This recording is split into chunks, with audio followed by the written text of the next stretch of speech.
What's up, nerds? It's your boy, the OGGM. It's 9 o'clock in the morning here, the 23rd day of January 2023. It's about 60 degrees and sunny here at Site B. It's Monday. I'm drinking coffee, but not just any coffee, sponsored coffee. So let's give a shout out to my sponsor, Kuso Coffee, for continuing to support me this year. As you know, I am a soda guy. So for me to switch from soda to coffee, you got to know that this is pretty good coffee. If you want to use my link down below, it's in the comments section. You get 25% off your first purchase of Kuso Coffee, and they will send you a flight of free coffee for just $4 in shipping. So if you're interested in trying out a new coffee brand, it's got all the stuff, locally grown, locally sourced, cold pressed. It comes in these cute little packages that you can carry in your pocket. You can make it hot or cold. I know you're saying instant coffee. Instant coffee is like, blah, OGGM. But no, this stuff's good. Today's flavor is wild chai. And I love chai and vanilla chai. So yeah, this is pretty good coffee. I have had one entire soda since I started drinking this stuff in 2023. So thank you. All right. Now we've got the mandatory shilling of my sponsors out of the way. Just remind you that this is a monetized video. So if you don't like commercials, now you know why you're seeing them. All right. It's time to take a look at the tabletop role-playing game news of the week that, of course, is centered around one of the biggest controversies to hit the hobby in a long time, OGL 1.2. Now, I'm going to warn you right now, there may be some no-no words, and I may have some very strong opinions regarding this situation and how it affects me personally and how it affects the industry and some of the things I have heard said about this and directed towards me and directed towards people I know. So, yeah, if this is a subject you're uncomfortable with, you probably should stop watching this video now, because it might get a little testy. I'll wait while I drink some coffee. 25% off if you use my coupon. All right, first, is there anything going on in the world of tabletop role-playing games that is not affected by OGL? Let's take a look and see. Okay, so I mentioned this before. Mongoose Publishing is releasing a new Traveler SRD under the Open RPG work license using the updated 2022 rules. They've also got something coming out called What Old is New, which is sort of their, I guess, generic RPG system, fantasy, modern, sci-fi. I don't know. It's a name I've heard bopping around for a couple years now. But I've never seen anything of it. So if anybody knows anything about what's old is new from Mongoose, please let me know. Also, Free League has announced in response to this OGL nonsense that they are releasing not one, but two open licenses, one for the year zero and then one for the Dragonbane. Dragonbane is the Swedish European D&D percentile-based game. It's very popular over on that side of the world. Free League got their hands on the rights to it, releasing a redone Americanized version. Well, even though they're in Sweden, but you know what I mean. I don't know why they need two unless they're two separate systems. I'm a huge fan of the year zero system. It uses D6s, so I'm not sure why they feel the need to rewrite their system. I guess maybe they never had an OGL for Mutant Year Zero before, so now they're saying, here, use our system, guys. But yeah, I do like it. It's probably my second favorite or third. I mean, depending upon my mood, the Year Zero engine is either my second or third favorite D6 system. As for the Dragonbane system, I heard it was percentile, but I guess they're making an OGL available for it so people can write supplements. Good on you. Modifius has released a new mission briefs for the 2D20 Star Trek Adventures titled Ancient Civilizations. It's available on drive-thru. Suggested price is free. It is set in the Kirk and Spock era, and it's about, the Federation discovering the fact that there are older civilizations out there than they thought. Maybe it'll even include Gary 13. Was it Gary 13 or Gary 15? Anybody remember that? And some dice are being available. Wow, dice. Elixir liquid core dice. It's dice with liquid in it that spins and shimmers when you roll. I saw one of these a couple weeks ago before the holidays. I wasn't that impressed. Also, for a set of 7 dice, it will cost you $75. Just take a moment. $75 for dice, something I can literally get for 99 cents. Yeah, sorry guys, but no. Speaking of Free League, the Blade Runner starter set is available. If you kickstarted it like I did, you get all this stuff already, but as in PDF. Anyways, this is a starter set. Starter sets are great. If you want to get into a game, but you're not sure about it, they usually run about $25-$30. And it can sit, this one, got maps, cards, props, starter adventures, all sorts of things. So this one is running. Different price? Nope, just says it's up. All right. So if you want to get into the Blade Runner role-playing game, there you go. Paizo has announced that their Wrath of the Righteous video game latest storyline. So the Pathfinder video game is out there. It's a lot similar to like Diablo and stuff like that, top down. They've had several DLCs based around Pathfinder adventures like Kingmaker and stuff like that. So the Wrath of the Righteous one has hit 1 million copies sold over all platforms. So I'm not a video game guy. Is 1 million copies sold of a video game a good thing? Or is it like, dude, you only sold 1 million? Like, dude, I mean, Among Us sold like 17,000 billion. I don't know. But congratulations, Paizo. If you want a chance to vote for your top 20 favorite RPG podcasts of 2022, those nominees are still going on. We have 1, 2, 3, only a few nominees. So, yeah, if you want to nominate your favorite podcast, these awards will be passed out later on this year for the Ennies or in August for con season. You can go to vote for top 20 favorite RPG podcasts and vote if you listen to RPG podcasts. Paizo made a dad joke. To draw some attention to the Open RPG Creator License, they announced that the Orc Ancestry species is now always available for both Pathfinder and Starfinder Society play.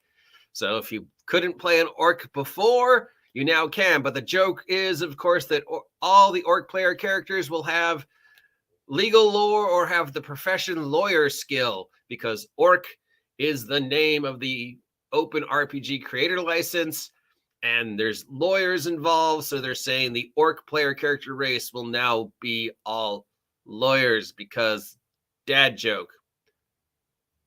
It's kind of like that Thaco the Clown thing, where some people are like, oh, I get it. Some people are insulted. Some people are like, dude, cringe. Some people are like, it's completely unnecessary. So Paizo made a dad joke. I'm sure this will come back to haunt them because it's racist. The new trailer for Dungeons & Dragons Honor Amongst Thieves has been released, and no, it does not make the movie look any better. As you know, most of the tabletop role-playing game community have decided to boycott Dungeons & Dragons Honor Amongst Thieves because of its association with the Wizards of the Coast nonsense.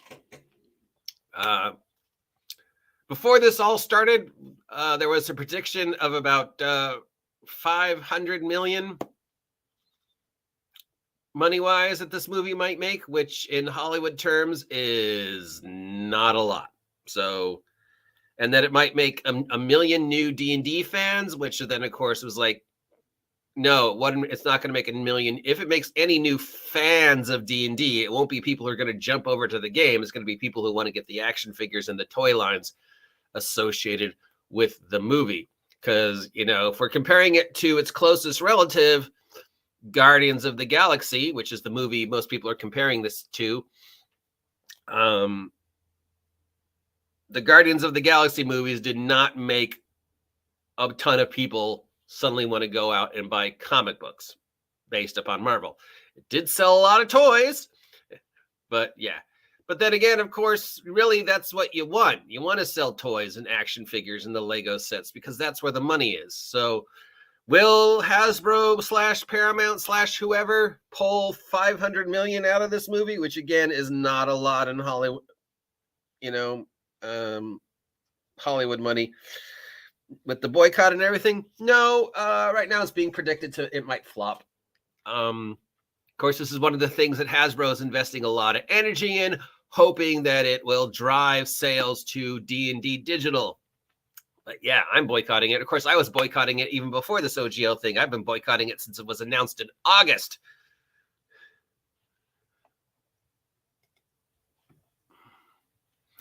In response to the D&D survey, Paizo has announced that as of now, it is not going to be including a morality / censorship / inclusion clause in ORC. One of the big 3 things that people are very upset about regarding the playtest of OGL 1.2 that went live on Thursday, and we all voted on Friday, and I'm sure people are we're waiting for the responses, but I have a feeling, knowing Wizards of the Coast, they're going to accent on the positive and ignore the negatives. In response to that, Paizo said, as of now, there will be no morality / censorship / hateful content clause in ORC. They will reconsider it in the future, maybe to allow individual publishers to say whether their product is adult supervision required or not, which is as it should be. The first time this went around during the Satanic Panic, people just put little warnings on the inside of their games that said things like, this game contains material that could be considered offensive, but in no way, shape, or form is actually real in any ways, blah, blah, blah, blah, blah. Okay. And of course, then there was the albums that put, adult content or adult supervision. So I don't think Paizo should have a censorship clause. I definitely don't think Wizards of the Coast should have a censorship clause in OGL. But they're using the censorship clause as a way to divide the RPG community so they can slip the other things underneath the counter. So once again, we are counting on you, Jeannie D, to stick the course and not sign the OGL, not say you support the censorship clause, because not only does it fuck over you, excuse my language, it fucks over your fans. Same with you, Critical Role. We are hoping you will not agree to the OGL 1.2 and the inclusion clause. But as of now, no inclusion clause, no censorship clause in ORC. It doesn't mean they won't change it in the future. But yeah. Now, let's get to the news regarding the thing. First, I want to say that if you really want to know everything that's going on with OGL 1.2, I highly recommend you head on over to D&D Shorts on YouTube, link down below. He has gone into a much more in-depth review and stuff of what's going on, but and done a much better job than I can ever do. Oh, looks like I stopped bleeding. I went and got blood drawn today at the hospital, so that's why I'm a little lightheaded. What do you mean, dude? You're always lightheaded. Yeah.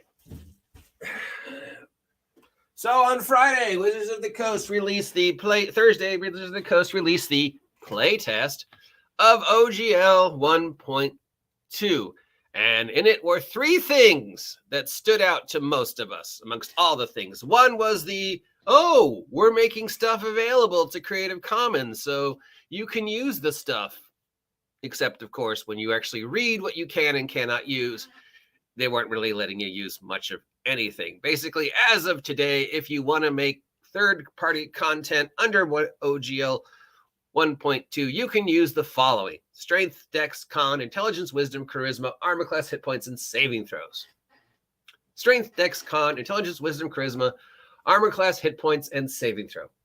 You can use those.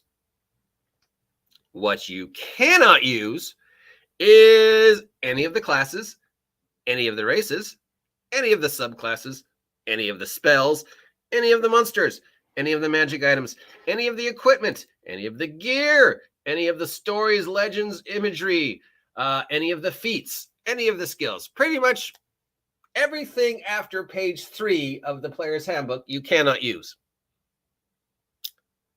But you can use strength, dex, con, intelligence, wisdom, charisma, armor class, hit points, and saving throws.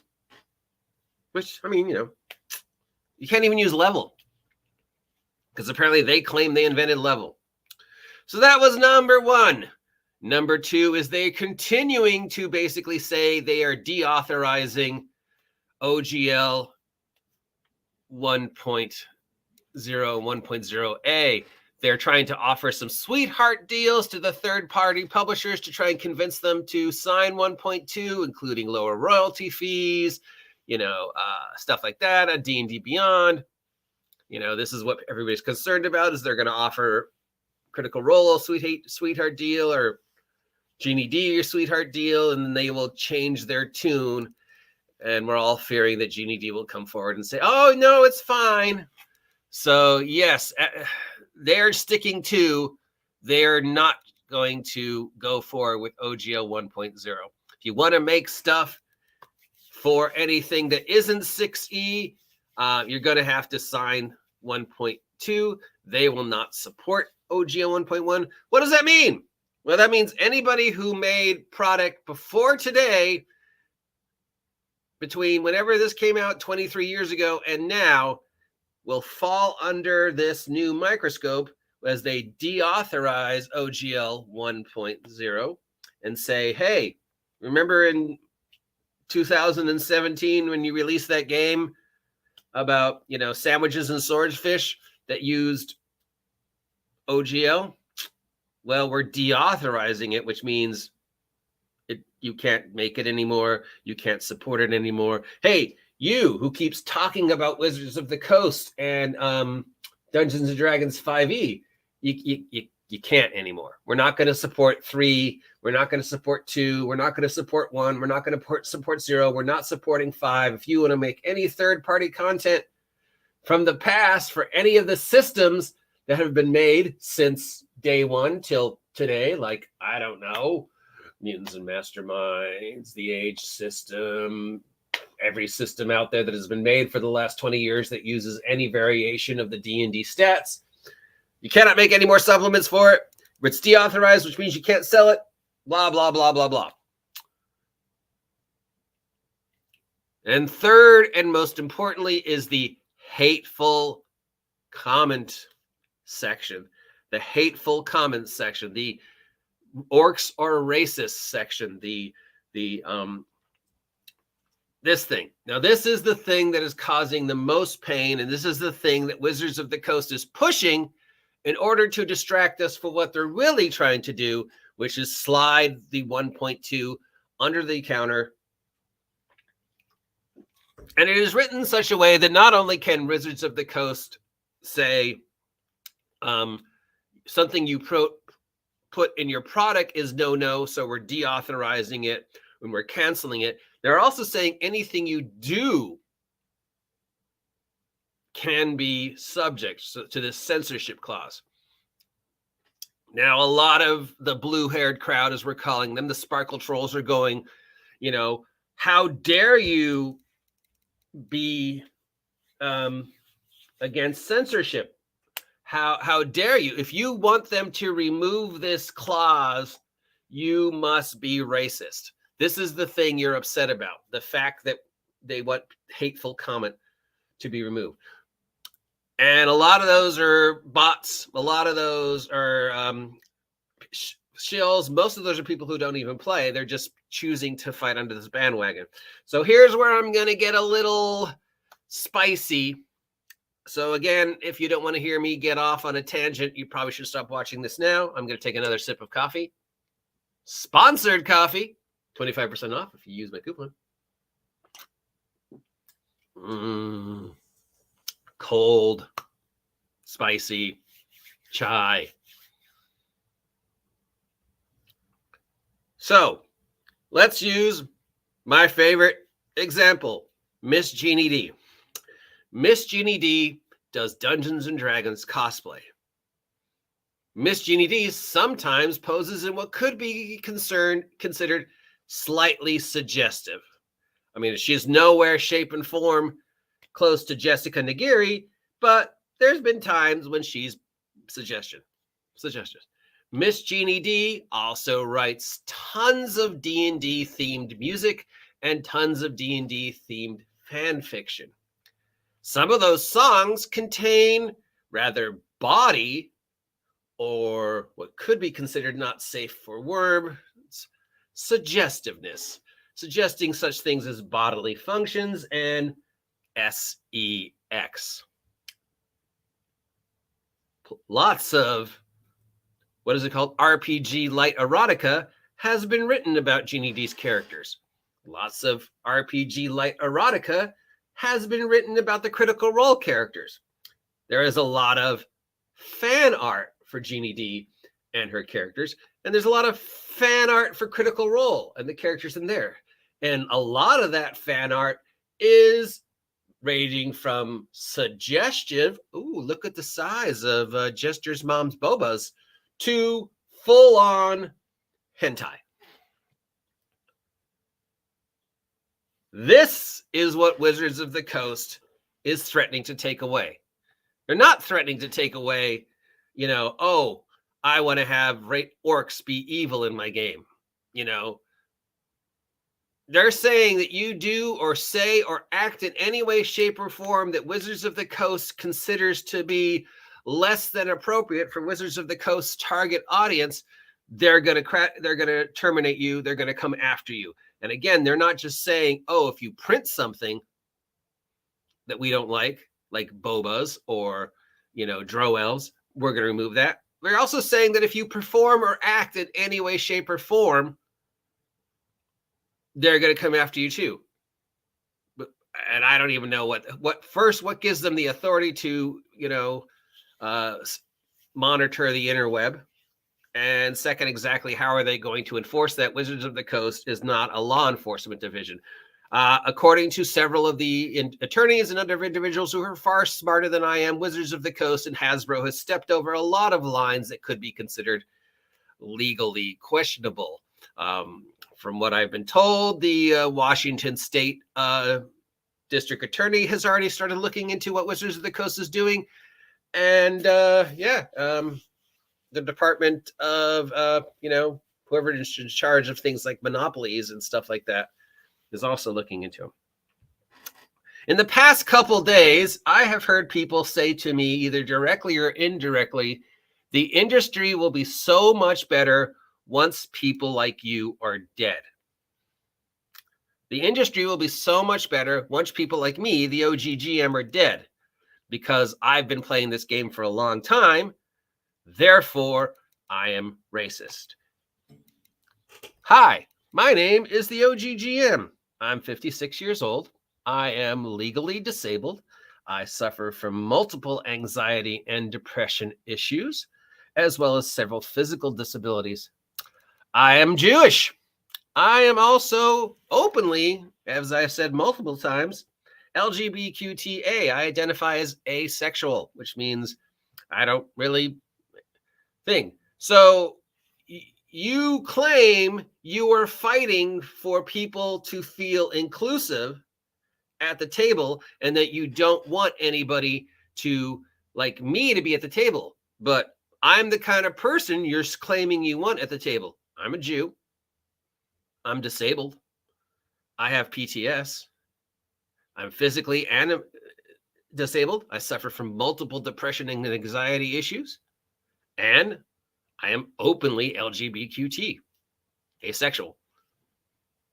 But you cannot wait till I die. So the industry is better without me, because you think the hatred content is about the orcs or racist thing, and that we want the hatred censorship contract gone because we want to be able to make product that has drows evil again. Okay. Now, the whole drow is black person, whatever, is completely bullshit. That has been disproven multiple times by multiple people all over the planet. And the only people that are still perpetuating this are the people like you who are saying these ridiculous things like, I cannot wait for that disabled gay Jewish guy to die. Even though that disabled gay Jewish guy has been fighting for the past 17 days, has been fighting for the past 40 years so you can play D&D. Now, you think they're going to come after me for putting orcs in my adventure? No, they're going to come after you for cosplaying as that orc, because that's money that they should be taking. More importantly, the censorship clause basically gives them open season to go after anybody for any reason that might in any way, shape, or form take even one iota of attention away from them and what they want to do with D&D. So this racism thing, this hatred inclusion thing, it's not about that. It's about you. So if you are a D&D cosplayer and you post pictures of yourself cosplaying as your character, whether you be male, female, trans, whatever, and you show a little bit of cleavage, one, they're going to say you're showing cleavage, so get lost. But really what they're saying is, we do not want you making money off of that image. Only we can make money off that image. And if you try and sell any product whatsoever, your fan fiction, your art on Etsy, whatever, the Wizards of the Coast hatred comment clause lets them say, no, take that off Etsy because it's questionable. Now, to play devil's advocate, if this thing does pass, and if this thing is agreed upon, and if this OGL 1.2 includes the hatred clause, I just want you all to know that I am going to file constant complaints with Wizards of the Coast about the people who are saying things like, we can't wait for the OGGM to die because there's no room in the industry for people like him. Because I find that offensive. And I think people like you who are saying things like that about people like me should be removed from the community. So if it does pass, we're going to use it against you. And a year from now, to paraphrase, you're going to be going, oh my God, the OGGM was right. We were sorry. Save us. We didn't know they were going to do this. And I'm going to look down at you and go, I told you this was going to happen. So no, I'm not going to save you. Nothing that is happening right now are not things I told you that was going to happen 2 years ago.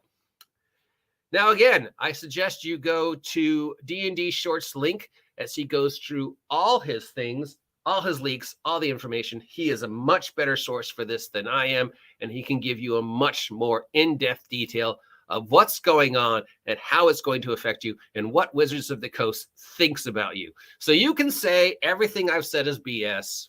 Everything I've said is fear-mongering. Wizards of the Coast would never do that. 2 years ago, I told you Wizards of the Coast was going to do that. And you were like, no, Wizards of the Coast will never do that. And it did that. A year ago, I said Wizards of the Coast was going to do that. And you said, no, Wizards of the Coast would never do that. And they're doing it. The beginning of 2022, I said, this is what Wizards of the Coast is going to do. You're all like, no. But if you don't believe me,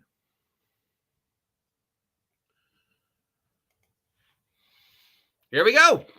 Here is an article about Alta Fox, the company that owns 2.5% of all Hasbro stock, plus the specialized hedge fund they set up, and all the information regarding how they have been directing Wizards of the Coast for the past couple of years. You can also read into, of course, the fact that the internal memo from Wizards of the Coast dating from 2023 to 2027 have planned what Wizards of the Coast thinks about us and what the situation is regarding Wizards of the Coast and its employees.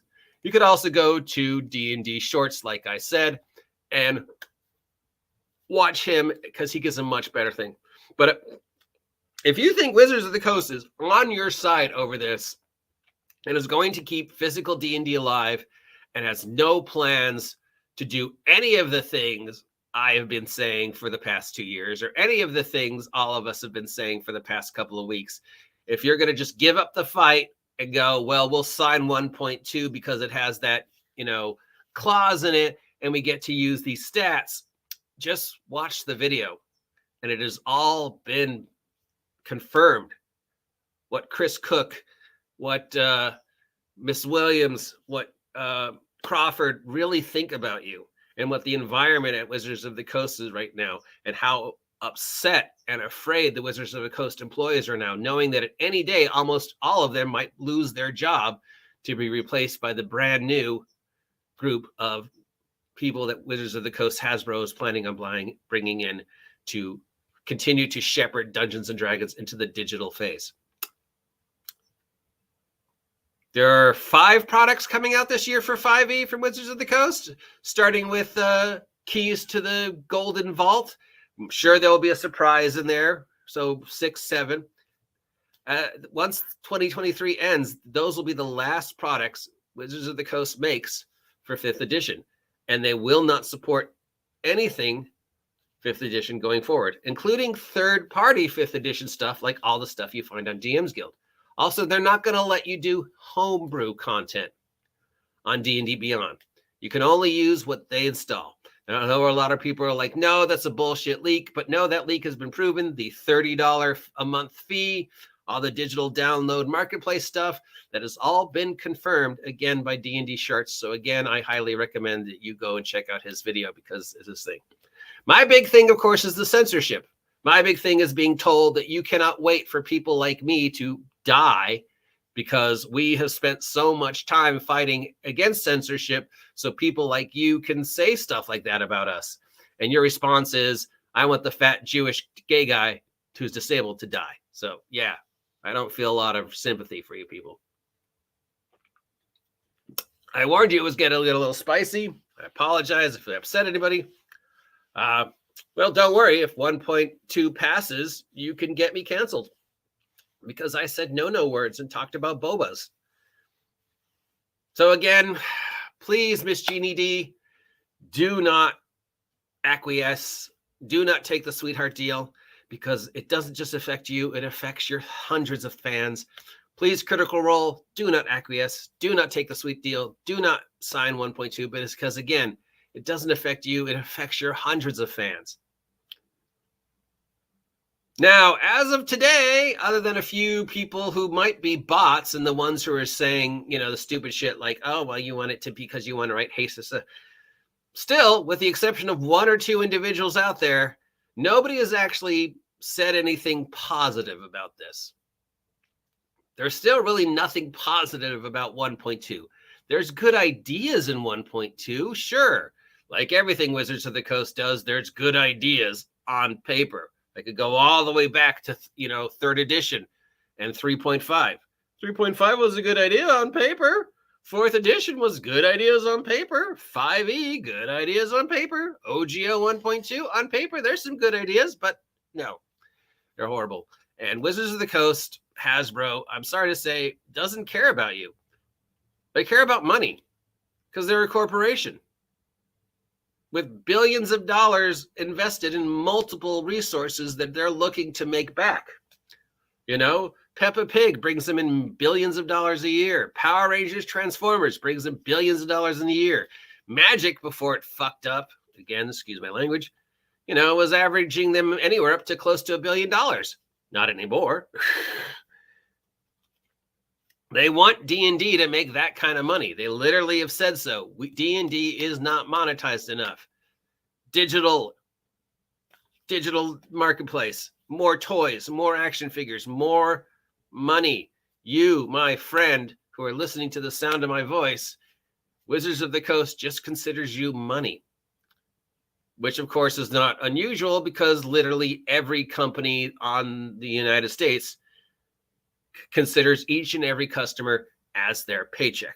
As I said before in closing, the best advice ever given to me by one of my managers when I still work retail is every single solitary customer that walks through your door is your paycheck. You do not sell anything they cannot get anywhere else. We sell widgets. What you are selling is customer service. What you are selling is that ability to convince them that of all the places they could go to buy that widget, this place is the best. And if you encourage that good customer service, they will return and they will continue to buy your widgets, and that will continue to go into your paycheck. That is the philosophy of every company, or it should be. Hasbro has forgotten that. Well, Wizards of the Coast has forgotten that. I still am maintaining the Dungeons & Dragons 6X 2027 June, that Hasbro, somewhere in the think tank that is Hasbro, and the idea that still is floating out there of let's separate Wizards of the Coast from Hasbro. I still think this is Hasbro giving Wizards of the Coast the rope, giving the Wizards of the Coast the keys, saying, go, run, play, do whatever you want, say whatever you want. We will back you 110%. Because if you fail, you're done. So yeah, I'm still calling it. By 2027, Wizards of the Coast is dead. Now some damage control before we things up. In regards to this ridiculous rumor, or I don't know where this is coming from. I've seen it on multiple places. I have a guess. Hasbro wants you to stop playing D&D. Hasbro's going to make you stop playing D&D. Hasbro's coming to take away your D&D stuff, burn your books, remove your golden crown, and not let you play D&D anymore. Okay, I don't know where this came from. I don't know who started this. I have an idea. I don't know why people are feeding into it. Literally, they can't. They cannot stop you from rolling a D20. You know, if you want to play D20 fantasy from now to the end of time, you can. And Hasbro can't stop you. Nobody can. No game store is going to say, no, you can't come in here and play D&D. Even if Wizards of the Coast is sold off, even if Hasbro says we're done with D&D, we're shelving it, you can't stop it. It's out there. You can't stop people rolling D20s. You can't stop people gathering together and saying, hey, let's go through that dungeon. Let's fight supervillains. Let's go to outer space, you know? They tried. In the satanic panic, they can't. Okay, so nobody's going to come to your house. Nobody's burning their books. Even when I did that video where you saw me throwing away my books, that was just to prove a point. My books are fine. I gave them to kids at the library. Okay, so I don't know what this golden crown of DMing is, because I sure as hell never got a golden crown. If I did, I would have sold it and moved the hell out of California. Do you know what gold is going for now? Jesus Christ. $750 an ounce, I think, or so, even more. Nobody's going to burn your books. Nobody is burning their books. Why would I burn books? That would be like burning money. I already spent the money. It's not like they can stop me. All they're saying is they're going to stop supporting it. They're not the hero in this. Okay? They're the bad guy in this. Okay? But nobody's going to stop you playing. Nobody's going to stop you running. Nobody's going to persecute you for playing D&D. Nobody cares that much. Go ahead, roll dice. We're not fighting for that. We're fighting for a ton of other things. But nobody's saying you can't ever play D&D anymore. Nobody's saying burn your books. Nobody's saying you can't do that. Nobody's saying we're going to take away your gold crown and not let you play D&D anymore. So I don't know where this damage is coming from, but please stop it.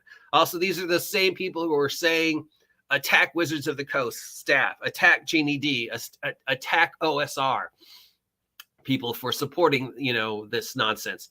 Please do not threaten or attack Wizards of the Coast employees in any way, shape, or form. They're just doing their job the best they can. And I assure you, all 30 of them are afraid. The 15 people who make up D&D Beyond, with the exception of the VP, Mr. Cook, are afraid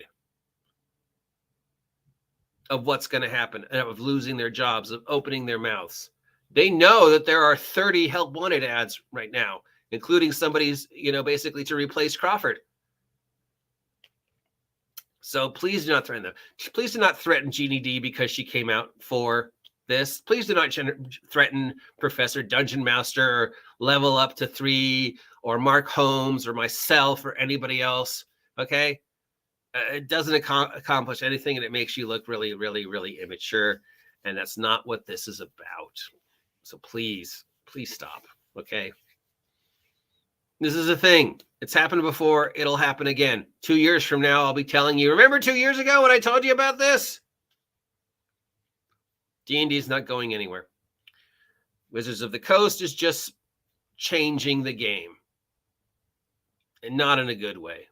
But at the end of the day, you can still roll dice.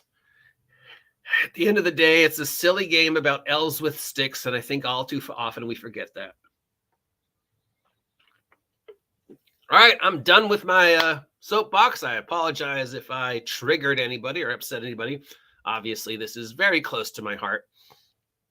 And this news is just, I was like, when I was looking at all the releases coming out this week and all the new product coming out this week, and I'm going, nope. OGL 1.2 says you can't make that. Nope. OGL 1.2 says you can't. Oh, like 20, 30 things that are going to be affected by this. Every day, D20 products coming out, and every day people are going, can I do this? And every day, all these other people are coming out with, I'm going to make my own system. And every day we're looking at Paizo going, please make ORC work. And every day we're looking at Trollord Games going, please make this work. Meanwhile, somewhere on an island, 4th edition, who is not affected by this at all, is just going, hey, still here. You guys can all come play me. 4th edition, hi, still here. That's it for today. If you appreciate this nonsense, let me know. If you don't appreciate this nonsense, let me know. If I upset you in any way, I apologize. If you haven't had a chance to subscribe yet, please subscribe. Help me hit 1 billion subs by the end of 2023. Yes, I know I'm not going to hit 1 billion subs, but it's good to have an impossible dream. Please consider supporting me. And of course, the best way to support me is to buy my merch on Big Geek Emporium exclusively, and only ever available on Big Geek Emporium are all the adventures and stuff I wrote. And I'm in the process of rewriting everything I made last year, so it does not fall under the OGL system agnostic. They're all up on the site. They're all on sale. And then I will have some new stuff under the Minions on a Mission campaign setting once I finish rewriting everything else. So if you appreciate my slime and my minions, check it out. Link down below. Thank you to each and every one of you who joined me. JC here is saying, I, for one, am not getting rid of my D&D books. Nobody is telling you to. Anybody who's spreading that is just dumb. You already spent the money. Why get rid of it? I did not get rid of mine. The video I did of me throwing it in the trash was just to make a point. My books are fine. I gave them to kids. So I am saying, go play this game. But here's a better game run by a company who isn't going to tell you you're a bad person. Right, that's it. Have a great day. I will talk to you later. I'm sure this OGL story is not over.